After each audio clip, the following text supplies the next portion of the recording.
Hello students, my name is Shagun Mishra and welcome you all to my YouTube channel Humanities with Shagun. This is our first video on this channel. So basically we are going to study class 11 topic of political science which is executive. It is related from the chapter executive जिसमें हमको पढ़ना है इसमें chapter में.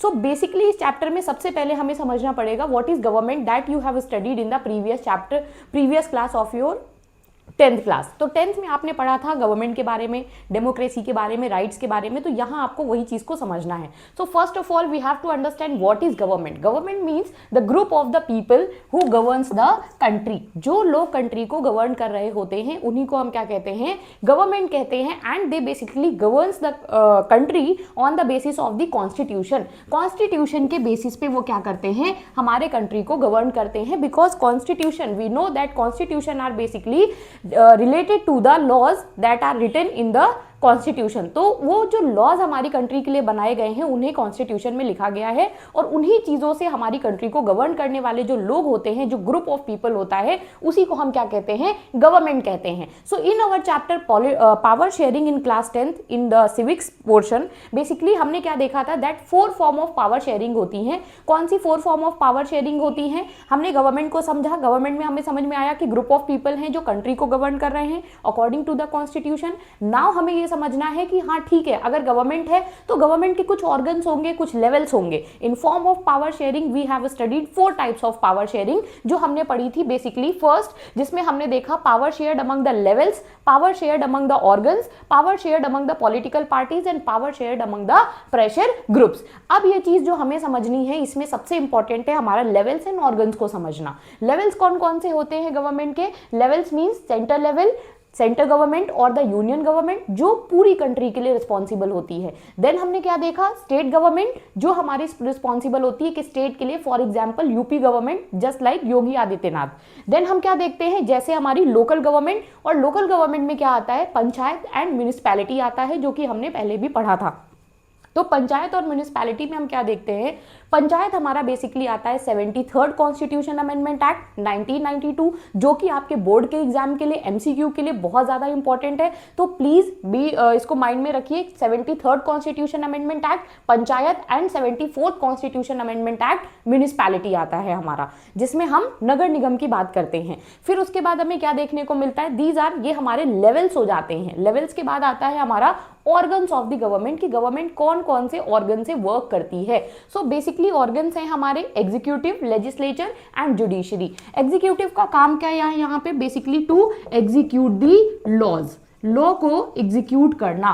कौन से laws को execute करना, जिसे बनाया है किसने, मेड बाय दी लेजिस्लेचर. वो लॉज जो लेजिस्लेचर ने बनाए हैं उनको एग्जीक्यूट करने का काम कौन करेगा, एग्जीक्यूटिव करेंगे. Then we come to judiciary. Basically judiciary का वर्क क्या है, to interpret the laws made by the legislature and basically enforced और एग्जीक्यूटेड बाय द एग्जीक्यूटिव. तो जो लॉज बनाए गए हैं किसने के द्वारा, लेजिस्लेचर ने जो बनाया है और एग्जीक्यूटिव ने जिन्हें एग्जीक्यूट किया है उनको बेसिकली कहीं ना कहीं इंटरप्रेट करने का काम. What do we mean by interpretation. Interpretation का मतलब होता है कि कोई भी लॉ अगर वो कॉन्स्टिट्यूशन के अगेंस्ट जाता है, अगर वो कॉन्स्टिट्यूशन के बेसिक स्ट्रक्चर जो कि केशवानंद भारती केस से आया था इन 1972, अगर वो उसको वॉयलेट कर रहा है, it means freedom, liberty, equality, democracy, अगर इनको वॉयलेट करता है कोई भी law, just like for example government कोई लॉ बना दे कि लड़कियां आर्मी में नहीं जाएंगी, so it is discriminatory in nature.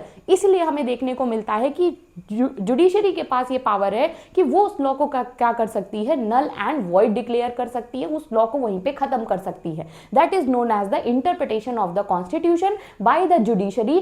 क्यों जुडिशरी को ये पावर दी गई है, because we know that constitution is the supreme law of the land. हमारा कॉन्स्टिट्यूशन सुप्रीम लॉ है लैंड का, जो सिटीजन्स को सबसे ज्यादा पावर देता है. और क्योंकि सिटीजन्स को पावर कॉन्स्टिट्यूशन से मिलती है, सो कॉन्स्टिट्यूशन इज अ डॉक्यूमेंट. उसे कहीं ना कहीं सेफगार्ड करने के लिए एक बॉडी चाहिए, जो हमारी बॉडी है जुडिशरी. ओके, आई थिंक यहाँ तक का क्लियर हो गया होगा सारा. देन चलते हैं आगे. Our chapter is related to mainly one of the organs of the government which is executive. जो ये हमारा चैप्टर है वो रिलेटेड है एग्जीक्यूटिव से. एग्जीक्यूटिव जिसका फंक्शन हमने क्या देखा, to execute the laws, laws को एग्जीक्यूट करना.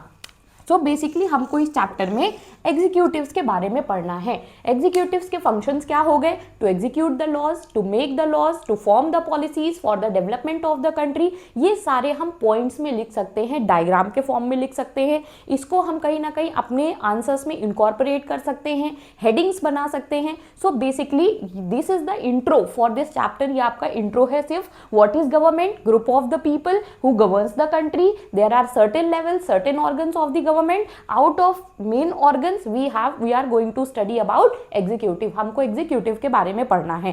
सो एग्जीक्यूटिव हमारे चैप्टर में हमने देखा, they are endowed with the responsibility. इन्हें कौन सी रिस्पॉन्सिबिलिटी दी गई है? Endowed with responsibility to execute the laws. पहला हो गया हमारा to execute the laws, law को एग्जीक्यूट करना। सेकेंड क्या होता है हमारा? To enforce the laws, enforce करना। देन उसके बाद और हम क्या लिख सकते हैं? To plan and implement the laws. आप ये तीन चीजें सीधे सीधे अपनी डेफिनेशन में इनकॉर्पोरेट कर सकते हो। बेसिकली अगर आप एग्जीक्यूटिव के बारे में बताते हो तो एग्जीक्यूटिव्स आर द पीपल जो क्या करते हैं? एग्जीक्यूट करते हैं लॉज को, जो इन्फोर्स करते हैं लॉज को, और क्या करते हैं? जो प्लान और इम्प्लीमेंट करते हैं वेरियस प्रोग्राम्स को, वेरियस पॉलिसीज को जो हमारी गवर्नमेंट बना रही होती है। देन उसके बाद हमें समझना है कि इनके टाइप्स कौन कौन से होते हैं, मीन्स एग्जीक्यूटिव्स कितने टाइप्स के होते हैं। सो बेसिकली अगर हमें टाइप समझने हैं तो एग्जीक्यूटिव्स को मेनली हमारी बुक में जो है एनसीईआरटी, उसमें दो पार्ट में डिवाइड किया गया है। पहले हमारे क्या आते हैं? परमानेंट एग्जीक्यूटिव्स, और दूसरे होते हैं हमारे नॉन परमानेंट एग्जीक्यूटिव्स।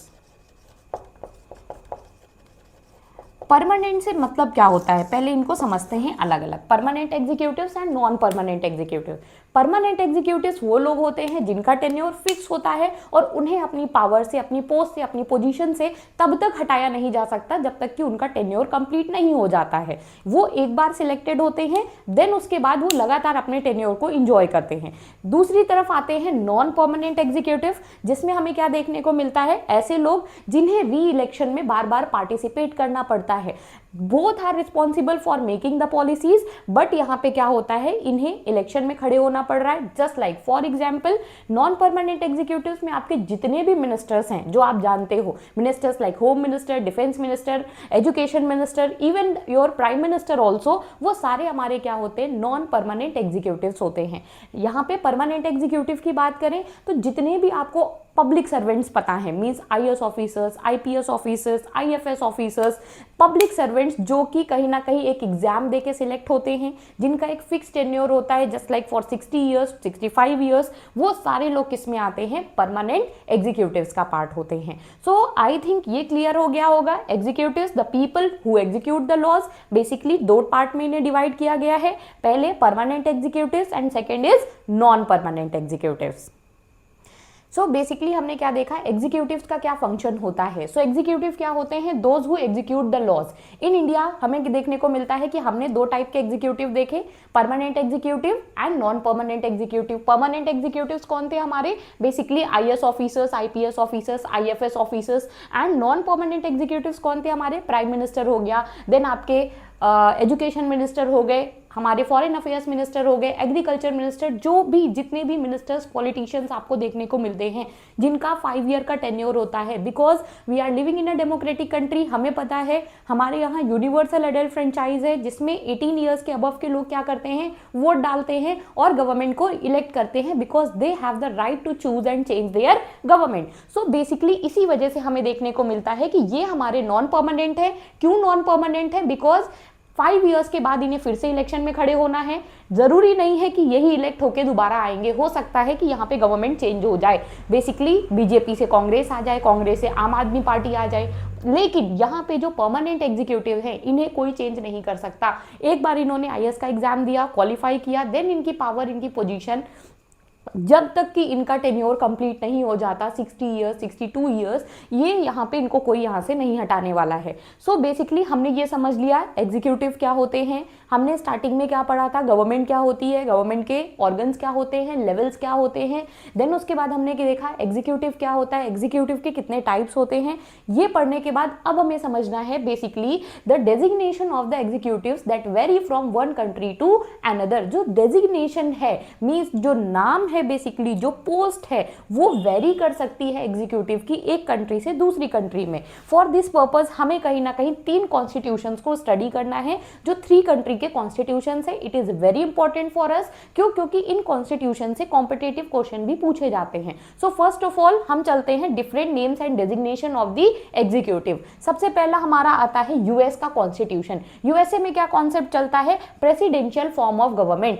मींस यहाँ पे जो रियल हेड है, प्रेसिडेंशियल फॉर्म ऑफ गवर्नमेंट से हमें पता चलता है कि प्रेसिडेंट के पास क्या होगी, रियल पावर को एक्सरसाइज करेगा प्रेसिडेंट यहाँ पे। दूसरी चीज हमें क्या देखने को मिलती है, real head of the state कौन होगा? Head of the state means head of the country. आपके कंट्री की पूरी पावर किसके पास है? तो यहाँ पे पूरी पावर प्रेसिडेंट के पास होती है। करंट में यूएस के प्रेसिडेंट कौन है? बेसिकली आप लोग मुझे बता सकते हो करंट में यूएस के प्रेसिडेंट कौन है। देन हम क्या देखते हैं, रियल हेड हैं ये। देन ये क्या करते हैं, elected by the people. US में इलेक्शन होते हैं और लोग ही इसको इलेक्ट करते हैं कहीं ना कहीं प्रेसिडेंट ऑफ यूएसए को। तो हमने यूएस में क्या देखा, जो मेन एग्जीक्यूटिव हैं, जो मेन फंक्शन को परफॉर्म कर रहे हैं, जो मेन पावर को एक्सरसाइज कर रहे हैं, वो कौन है? बेसिकली वहां पे डोनाल्ड ट्रंप है, जो कि वहां के प्रेसिडेंशियल फॉर्म ऑफ एग्जीक्यूटिव के अंदर में प्रेसिडेंट है। देन हम देखते हैं यूके का कॉन्स्टिट्यूशन। यूके को कॉन्स्टिट्यूशन में किस तरह की चीजें हैं, यहाँ पे आता है कॉन्सेप्ट जिसे हम कहते हैं parliamentary form of government. Means यहाँ पे पार्लियामेंट के पास में पावर है मैक्सिमम। यहाँ पे पार्लियामेंट से जो इलेक्ट होके जाएगा, मींस जो मेजोरिटी पार्टी लीडर होगा वो पावर को एक्सरसाइज करेगा।